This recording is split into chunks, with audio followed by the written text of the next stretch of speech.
Welcome back, everybody. My name is Vajiha. I'm a design researcher, artist, and PhD candidate based in Australia. And today I thought I should retrace my steps a little bit and share my journey of how I picked design, fashion, and later research as a career. I would also share a 4-step method that I recommend to my students, friends, and colleagues to uncover if a career direction is right for them and whether they should go to university or take some other kind of training for it. But before I begin, some context and a disclaimer. I have been in design, fashion, research, and education for about 10 years now. And I absolutely love it. But I am by no means a career consultant. I only speak from my experience and the lessons I have learned by being a lecturer, student, and designer in Pakistan, Qatar, Netherlands, and now in Australia. Although this video is for anyone who is trying to pick a career, the information is still useful for anyone who is not happy in their job and is trying to switch lanes for a direction they would enjoy. Let me begin by saying that I'm quite a controversial child in my family. I was an A-star student in maths, science, economics, and pretty much every subject. But I ended up going to design school, which is not a common thing in my doctors and engineers heavy Pakistani family. Based on my grades, I could have picked any subject I wanted, but I picked design, a subject I had no background in. My family could not comprehend my decision back then, but they understand it now. And if I look back and trace my footsteps, my 14-year-old self did something slightly different from people my age to figure out what could be a good direction for me. Again, I'm a Pakistani, so suggestions were flying in from every direction since I was 7 or 8 as to what career could be a good direction for me. Some said I could be a good doctor, some said I could be an excellent engineer, some said I could be a good economist, and all of them were valuable suggestions. But I took figuring out what could be a good direction for me as a problem that can be solved through trial and error rather than something that would commit me to one career for the rest of my life. And you can do the same. But I understand it's easier said than done because going to a university is a decision worth hundreds of thousands of dollars, which is a serious financial undertaking. And if we don't have good income stream and saving habits post-graduation, it could mean a long lingering student loan or our parents' savings being spent on education we might not even use. So the big questions are, how do we know if a career direction is right for us? How do we know if we should go to university for it? And if not, what skills can be useful in the long run? And the simplest answer to all of these questions is, we wouldn't know until we try a bunch of stuff. But we're not normally encouraged to do it. It is quite similar to trying a bunch of food. Until we don't try different cuisines, we would not know what are our intolerances and our favorites. And even when we know our favorites, it is very hard to stick to them for every meal, day and night for the rest of our life. Human mind is capable of learning and expanding in the process, so it's completely okay to have multiple career interests and pursue them as we go ahead in life. At least that has been my approach to every work or career-related question. If I look back, my unfair advantage in school was that I was an A-star student in pretty much every subject. But that was not the case for every subject. I was pretty terrible at maths, but my 4th grade math teacher turned that around for me. He saw that I was capable of working hard, so he started giving me extra practice homework. And on top of that, he also asked me to explain the concepts to him every single morning. And that formula worked. I not only got good at math, but I realized that I can get better at anything with enough practice. And that was a very valuable lesson to learn in grade 4. I was so confident later in life that I could pick any subject and just run with it. But it also made me super confused because I could literally pick any subject and figure out how to be good at it with enough practice.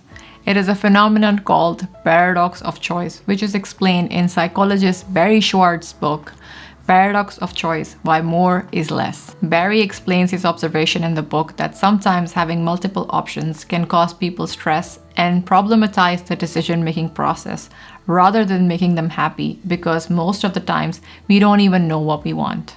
And that's true. I didn't know back then what I wanted. So starting from year 8, I dabbled into all the subjects that people told me could be a good fit for me. And I realized after multiple experiments that all of them were not really good fit for me.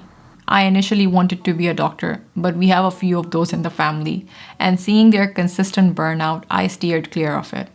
Then I started getting increased screen time, so I wanted to be a software engineer, and I took a computer science major. But 2 years of coding made me realize that is way more coding for me than I want to do in my life, so I dropped it. Then I started playing with data and economics, and I realized that I will not be going to university for it. By this time, I was in year 12 and I had to pick a major. While I was still deciding what to do with my life, I realized that one quality that binds all of these disciplines together for me is not the quote unquote scope of them. It is the opportunity to problem solve. Doctors, engineers, lawyers, statisticians, economists, they all solve problems in the world. And the problems I saw around me were all design problems. For example, my pant pockets were too shallow for my car keys, my change, and my wallet. There were too many unnecessary lights on adapters that bothered me while sleeping. I could not find proper running shoes because I had a wider toe box. So I thought there must be some place in the world where they teach how to design better products. And as they say, rest is history. Distilling the 4 years that I was experimenting on myself, I can break down the process of reaching the epiphany that design, particularly products, fashion, and materials, is a good fit for me in 4 steps. And these are observe, audit, reflect, and focus. Now, I had no idea back then what I was doing, but looking back, I do realize there was a pattern. And later on, sharing this pattern with my students, my friends, my siblings, and my co-workers has proved really valuable in finding out what direction is right for their career the next. So I thought, why not share it with you guys? So without further ado, let's start with the first step. Number 1, observe. The most basic step you can take to determine what kind of career you might enjoy is to observe your natural inclinations. I've literally told an entire story right now about observing people around me in their careers and learning from it. You can do the same. Ask yourself, what are my natural inclinations? And by this, I don't mean sit with a pen and paper and write down what to do with your life. We all have this amazing device in our hand. Simply record yourself for a week or a month and see where you see yourself spending more time. Do you scroll TikTok for hours? Do you play games? Are you helping in the kitchen more? Take notes of what you observe on your drive to school, to work, or on your visits to a shopping mall. Do you watch any sports? Do you enjoy playing any sports? In short, audit the active part of your day and observe where do you see yourself spending more time. Once you have that data, research and reflect if you can see yourself working in some of the fields around it. For example, if you like playing games, can you see yourself building one or creating similar experiences? Then you can research if game design, world building, or experience design might be a field for you. If you're fascinated by the Lego store on your mall visits, then maybe you can work with them or design toys for a living. Similarly, if you are a person who likes 3D more, then you might enjoy the motion graphics and CGI side of it. Or if you are a physical prototype kind of person, then you might enjoy the console design, the product design, and engineering side of it. And that is true for every field. For example, if you enjoy helping out in the kitchen, maybe consider taking 1 or 2 culinary courses to see if that might be a good direction for you. If you're obsessed with home organization or cleanliness, then you might benefit from product design education that helps you design solutions to make home organization easy for other people. If you audit closely, there must be something recurring in your days or in your weeks that you can learn more about, and that would add value to other people's life as well. Once you have that initial data, do the hard work of creating some time to dabble into it a bit, which brings me to my second point. Number 2, make time. Contrary to the popular stigma around failure, making some time to try something and failing faster at it is the best way to learn. As I said earlier, that my family could not figure out for the longest time that why an A-star student like me cannot commit to a subject. And in my head, I was doing the litmus test for what might suit me. I also knew that if I don't enjoy design, I will be able to do something else because I can figure it out. But I observed that I have good color and material understanding, I can draw well, and on top of that, I had a very data and logic-driven approach to design because of my background in science, economics, stats, and coding. So I started taking drawing classes to communicate my ideas better through drawing, and on top of that, I also started making my own clothes. And I enjoyed the process so much that I would spend on average 4 to 6 hours every day on prototyping and drawing. I learned very quickly that this was totally my jam. You can do the same with the initial data of stuff that you enjoy doing. For example, if you like game design, then maybe take some time out to learn character building, storyboarding, storytelling, and see how it plays out. Even if you love sleeping, you can learn a lot about it. If you really put time into it, you can help a lot of people improve their quality of sleep and rest by studying sleep science. A lot of people have built amazing careers around it. And that brings me to the third step, which is to reflect. Reflecting and asking yourself tough questions is the best way to make your life easier. I was recently listening to Tim Ferriss's podcast, and he said something that has stayed with me. He said that whenever he's struggling with a decision or a direction in life, he asks himself, what would it look like to be a person who enjoys such and such? For example, what would it look like to be a person who enjoys writing? The question kind of pushes you to think like a person you wish to become. My journey is very similar. I asked myself, would I enjoy being the kind of person who identifies problems and then solves them through design and products? Yes, I do. Can I add value to other people's life through it? Absolutely, I can. Can I see myself doing this for a foreseeable future? Yes, I do.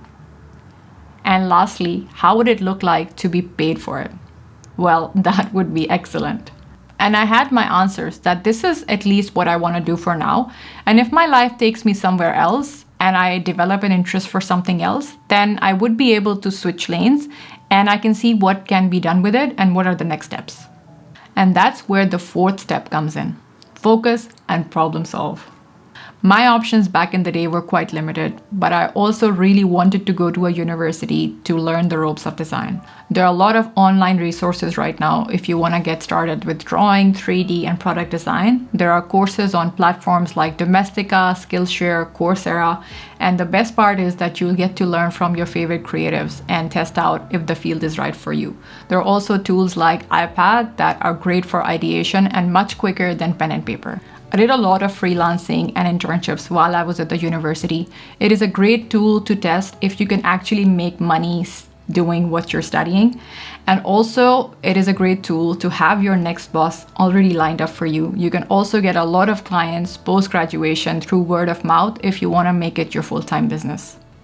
I still audit my options and interests every year, and if I feel like going back to uni for something or learning another skill would give me a competitive edge or would be useful for my future, I absolutely go for it. For example, when I started getting curatorial projects in my career, I thought it would be great to learn more about it. So I applied for a master's in curatorial studies and gallery practice at UCL, and I got in with a full scholarship. It was an intense year with full-time work and studies, but I made it work. And now I have an additional qualification. I got more projects because of it, and I can take that education practically anywhere. That being said, everyone's journey is different. I am more on the research side of my field now. So the labs, mentorship, equipment, and overall facilities I require are easily found in universities. So PhD seemed like a good move forward. Your journey could be completely different, and you might not even need any of that in your area of interest. Gary Vee and Alex Hormozy talk a lot about this. For example, if you want to get into gym franchise business, you would get much more value from going into the field and making sales calls rather than going to university for physical education. But if you want a career in medicine, engineering, physics, math, it is probably a great idea to go to university for it. The same goes for switching careers and upgrading education later in life. For example, if you think like you can really benefit from a business degree on top of your original degree, by all means go for it. Or if that dream job you want has PhD written all over it, then by all means go for it. Even if you don't get that job, you will get to learn so much more and grow in the process and establish yourself as a researcher in the field and a voice in the discipline, which is a valuable thing to have in itself. So that's it. That's all I have for today. I hope these steps help you pick the career that you really want for your future goals. And even if it doesn't, I hope it gives you courage to switch lanes whenever you want in the future, because life is too short to not give it a try. Good luck, all the best. Let me know in the comments what is the biggest fear that's holding you back from picking the career direction you really want, and I'll see you in the next video. Bye.